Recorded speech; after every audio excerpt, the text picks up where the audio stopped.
2035 වෙනකොට ඇමරිකාව, බ්‍රිතාන්‍ය, ඉතාලිය, ප්‍රංශය, චීනය වගේ රටවල් ICE වාහන හෙවත් ඒ කියන්නේ පෙට්‍රල්, ඩීසල් වගේ පොසිල ඉන්ධන භාවිතයෙන් ධාවනය වෙන වාහන ඉවත් කිරීමට තීරණය අරගෙන තියෙනවා. ඉතින් මේ පොසිල ඉන්ධන වලට විකල්ප වශයෙන් විදුලියෙන් ධාවනය වන වාහන යොදා ගන්නවා.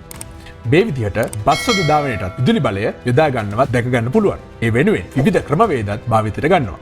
උදාහරණ විදිහට පෙන්ටෝග්‍රාෆයක් මගින් ධාවනය වෙන ට්‍රොලි බස්, බැටරියක් මගින් ධාවනය වෙන බැටරි බස් සහ බැටරියක් හා එන්ජිමක් මගින් ධාවනය වෙන හයිබ්‍රිඩ් බස් විශේෂයි.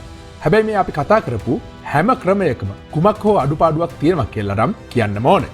ඉතින් මේ නිසා විශ්වාසනීය ලෙස විශේෂයෙන් බර වාහන වෙනුවෙන් විකල්ප බල ශක්තියක් විදිහට විදුලිය යොදා ගැනීම ගැන නම් සැකයක් තියෙනවා.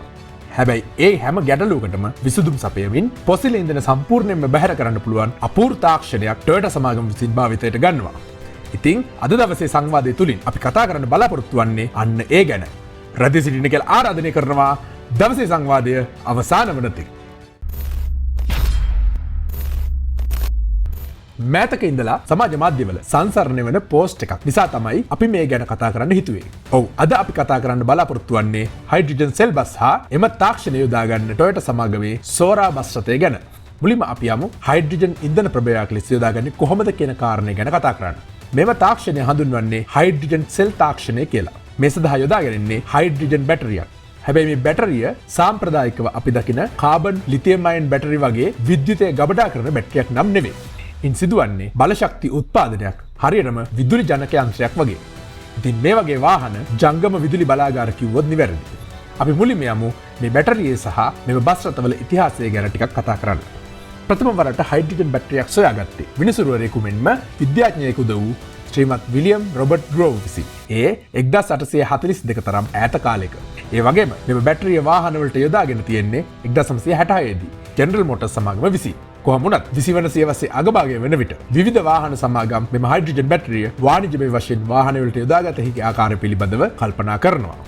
ඒ වෙනුවෙන් මූලික පදනම වැටුනේ 1980 දශකයේ ඩීසල් විමෝචනය පිළිබඳ කතිකාවතක් ඇතිවීමෙන් පස්සේ. ඒ අනුව බස් රථවලට මෙම තාක්ෂණය යොදා ගැනීම පිළිබඳ ප්‍රවේශයක් ඇති වෙනවා. මුල්වරට බස් රථයක් වෙනුවෙන් හයිඩ්‍රජන් සෙල් තාක්ෂණය යොදාගන්නේ 1998 වර්ෂයේදී. ඒ චිකාගෝ, වැන්කුවර් නිව් ෆ්ලයර් ඉන්ඩස්ට්‍රි හා බැලාඩ් පවර් සිස්ටම් යන සමාගම්වල සාමූහික ප්‍රයත්නයක් විදිහට. පොදු බංගී බස් රථ වෙනුවෙන් මෙම තාක්ෂණය යොදාගත්තේ 2000 දශකයේදී. විශේෂයෙන් 2002 වර්ෂයේදී මර්සිඩීස් බෙන්ස් සිටාරෝ බස් රථයටත් 2003 දී FCHV බස් රථයටත් යොදා ගන්නවා. අපි මේ FCHV බස් රථය ගැන හීන බස් වීඩියෝ එකේදී කතා කරා. ඊට පස්සේ 2001 වර්ෂයේදී ලන්ඩන් වලටත් ඉන් අනතුරුව චීනයේ BYD හා දකුණු කොරියාවේ Hyundai ආදී සමාගම් මගින් ලොව පුරාම මෙම සංකල්පය ජනප්‍රිය වෙනවා. ඉතින් දල වශයෙන් මෙම බස් රථයේ තාක්ෂණය පිළිබඳව අවධානය යොමු කිරීම වැදගත් කියලා හිතනවා. මේ ප්‍රධාන ඉන්ධන ප්‍රභවය වන්නේ හයිඩ්‍රජන් වායුවයි. මෙම වායුව අධිපීඩන ඉන්ධන ටැංකිවල ගබඩා කරලා තියෙනවා. මේට අමතරව ඔක්සිජන් වායුව අවට පරිසරයෙන් ලබා ගන්නවා. මෙහි වැදගත්ම කාර්යය සිදු වෙන්නේ සෙල්ෆ් ෆුවල් ස්ටේක් එක මගින්. ඒ කියන්නේ හයිඩ්‍රජන් හා ඔක්සිජන් සෙල් ප්‍රතික්‍රියාවට භාජනය කර විදුලිය ගැනීමේ ක්‍රියාවලියයි. එහිදී හයිඩ්‍රජන් ඇනෝඩයට යොමු කරනවා. මෙහි ඇති ප්ලැටිනම් උත්ප්‍රේරකය මගින් හයිඩ්‍රජන් අණු ප්‍රෝටෝන හා ඉලෙක්ට්‍රෝන වලට බෙදා වෙන් කරනවා. මෙසේ බෙදී යන ඉලෙක්ට්‍රෝන බාහිර පරිපථයකට යොමු කර අපට අවශ්‍ය විදුලිය ලබා ගන්නවා. ශේෂ වන ප්‍රෝටෝන විද්‍යුත් විච්ඡේදන පටලයක් ඔස්සේ කැතෝඩය වෙත යොමු කරනවා. කැතෝඩේ ඇති ඔක්සිජන් හයිඩ්‍රජන් ප්‍රෝටෝන හා ප්‍රතික්‍රියා කොට අවශේෂ ලෙස ජලය හෙවත් H2O නිපදවා ජල වාෂ්ප ලෙස පරිසරයට මුදා හරිනවා. ඉතින් මේ බස් රථය ධාවනය වන්නේ මෙසේ නිපද වූ විදුලිය මගින්. මෝටර වලට අවශ්‍ය විදුලි ප්‍රමාණය ගෙන අතිරික්ත විදුලිය මෙහි ඇති නිකල් හයිඩ්‍රයිඩ් බැටරියක ගබඩා කරනවා. එම විද්‍යුතය අවශ්‍ය වන්නේ වැඩි ලෝඩ් එකක් එක කඳු නැගීම වැනි අතිරේක බලයක් අවශ්‍ය වූ විටදී.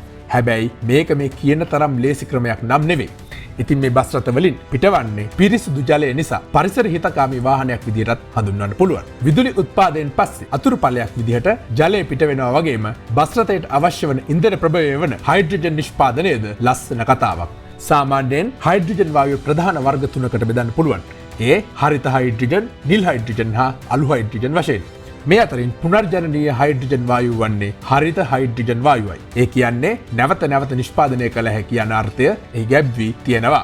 මෙහිදී සිදුවන්නේ ජලය හෙවත් H2O විද්‍යුත් විච්ඡේදනයක් මගින් හයිඩ්‍රජන් අණු හා ඔක්සිජන් අණු වෙන් කිරීමයි.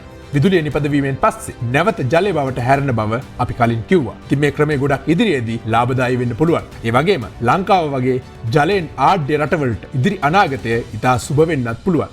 යොදාගත් ජලය නැවත ජලයටම හැරෙන නිසා ජල චක්‍රයටද හානියක් සිද්ධ වෙන්නේ නැහැ. ඇමරිකාව, ජපානය, ජර්මනිය වගේ රටවල් වල භාවිතයට ගන්න පුළුවන් වෙන්නේ මෙන්න මේ හරිත හයිඩ්‍රජන් විතරයි.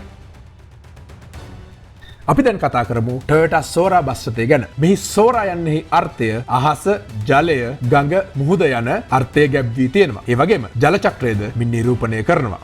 මේ බස් රථය සිටි බස් වර්ගයට අයත් බස් රථයක්. මගින් 78 දෙනෙකුට පමණ යා හැකි මෙහි හයිඩ්‍රජන් ලීටර් 600කින් යුත් අධි පීඩන ටැංකි 10ක් තියෙනවා. එක් පිරවමකින් සාමාන්‍යයෙන් කිලෝමීටර් 200ත් 300ත් විතර දුරක් ධාවනය කරන්නත් පුළුවන්. ඒ වගේම සම්පූර්ණයෙන් charge කරන්න ගත වන්නේ මිනිත්තු 10ක් විතර කාලයක්. බැටරි බස් වගේ charge වෙන්න පැය ගණන් බලන් ඉන්න අවශ්‍යතාවයක් නැහැ. මෙම බස්සෙහි දිග මිලිමීටර් 10525, පළල මිලිමීටර් 2490ක්, උස මිලිමීටර් 3340ක්. ඒ වගේම මේ බස් රථයද එකලස් කරන්නේ ජපානයේ නිෂ්පාදිත අනෙකුත් සිටි බස් වගේම J බස් සමාගම විසින්.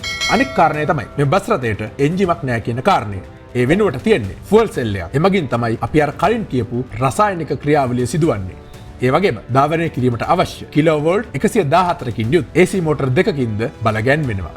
ඉන් ජනනය කළ හැකි ජවය අශ්ව බල 153ක්. ඒ වගේම අතිරික්ත විදුලිය ගබඩා කළ හැකි කිලෝවෝට් 235කින් යුත් නිකල් හයිඩ්‍රයිඩ් බැටරියක්ද තියෙනවා. Sora බස් රථෙහි වාසි විදියට ගත්තොත් ප්‍රධානතම වාසිය තමයි පරිසර හිතකාමී බස් රථයක් වීම. ඒ වගේම පාරිසරික හා වායු විමෝචන රෙගුලාසි වලට අනුකූලතාවය සම්බන්ධයෙන් ඉහළ පිළිගැනීමක්ද තියෙනවා. ඉතින් මේ නිසා මේ වෙනුවෙන් පනවා ඇති බදු වලින්ද මෙම බස් රථය නිදහස් වෙනවා. මීළඟ වාසිය තමයි හරිත හයිඩ්‍රජන් පුනර්ජනනීය. ඒ කියන්නේ නැවත නැවත නිෂ්පාදනය කරන්න පුළුවන් කියන කතාව. මේ ගැන අපි කලින් කිව්වා.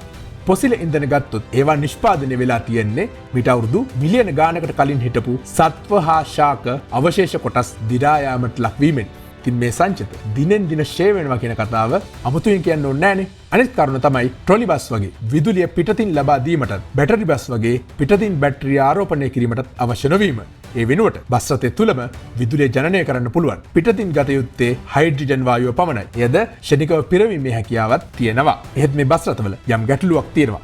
ඒ මේ බස් රථයේ විකුණුම් මිල හා ඉන්ධන පරිභෝජනය වෙනුවෙන් වර්තමානයේ පවතින අධික වූ මිලයි. සාමාන්‍යයෙන් Sora බස් රථයක් ඇමරිකානු ඩොලර් 7,71,739ක් පමණ වෙනවා. මේ විනිමය අනුපාතවලට අනුව ශ්‍රී ලංකා රුපියල් වලින් 22,83,48,655ක් විතර. ඒ තීරු බදු ආදී බදු වලින් තොරවයි. හැබැයි මේ වගේ පහසුකම් තියෙන ඩීසල් බස් රථයක මිල ගත්තොත් බදු වලින් තොරව ඩොලර් 1,83,600ක්. ඒ කියන්නේ ශ්‍රී ලංකා රුපියල් වලින් 5,43,45,480ක් පමණයි. අනෙක් කාරණය තමයි කිලෝමීටරයක් ධාවනය කිරීමට වැය කළ යුතු පිරිවැය. හැබැයි ඒ පිළිබඳව නිශ්චිත තොරතුරක් නම් නැහැ. ඒත් Sora බස් රථයේ විද්‍යුත් විච්ඡේදනය සඳහා අවශ්‍ය විදුලිය නොමිලේ. ඒ කියන්නේ සූර්ය බලයෙන් හෝ අමතර බැටරියෙන් ලබා ගන්නව කියලා අනුමාන කළොත් මෙන්න මේ ක්‍රමවේදයට අපිට ගණන් බලන්න පුළුවන්. මෙහි හයිඩ්‍රජන් ඉන්ධන ටැංකි 10ක් තියෙනවා. එහි හයිඩ්‍රජන් කිලෝග්‍රෑම් 60ක් විතර ගබඩා කරලා තියෙනවා. මෙම ඉන්ධන ටැංකි වලින් යා හැකි මගින්ගෙන් තොරව උපරිම දුර කිලෝමීටර් 310ක් විදිහට උපකල්පනය කරමු. ඒ අනුව කිලෝමීටරයක් ධාවනය සඳහා අවශ්‍ය වන්නේ හයිඩ්‍රජන් කිලෝග්‍රෑම් 0.19ක් පමණ. ඒ වෙනුවෙන් වන පිරිවැය ඇමරිකානු ඩොලර් 0.95ක්. ඒ කියන්නේ රුපියල් 281.49ක් විතර. හැබැයි මේ හා සමාන ඩීසල් බස් රථයක ලීටරයකට කිලෝමීටර් 4ක් විතර වැඩ කරනවා. පිරිවැය රුපියල් වලින් ගත්තොත් රුපියල් 81.25ක් විතර තමයි ඩීසල් බස් රථයකට වැය වන්නේ. ඉතින් මේ අනුව බැලු බැල්මට පෙනියන්නේ Sora බස් රථයේ විකුණුම් මිල හා ඉන්ධන පිරිවැය ඩීසල් බස් රථයකට වඩා කිහිප ගුණයකින් වැඩි බවයි. හැබැයි ඒකට හේතුවක් තියෙනවා. Toyota Sora බස් රථ තවමත් පවතින්නේ පර්යේෂණ මට්ටමින් පමණක් වන නිසා තරංකාරී වෙළඳපොළට මේ ක්‍රමය තවමත් ආගන්තුකයි. හැබැයි අනාගතයේ දිනක හරිත හයිඩ්‍රජන් නිෂ්පාදන වඩාත් ව්‍යාප්ත වූ විට මෙම බස් රථවල මිල ගණන් මෙන්ම හරිත හයිඩ්‍රජන් ඉන්ධන මිලද ශීඝ්‍ර ලෙස පහත වැටෙන්න පුළුවන්. නැවත නැවත නිෂ්පාදනය කළ හැකි ඉන්ධනයක් වීම නිසා කිසිදු දිනක ඌනතාවයක් හෝ ෂේවීමක් ඇතිවන්නේත් නැහැ. ජල මූලාශ්‍රවලින් ආඩ්‍ය අපේ වගේ රටවල් වලට නම් මේ හරිත හයිඩ්‍රජන් තාක්ෂණය වාහන ධාවනයට විතරක් නෙවෙයි විදුලි ජනනයටද කදිමට යොදා ගන්න පුළුවන්.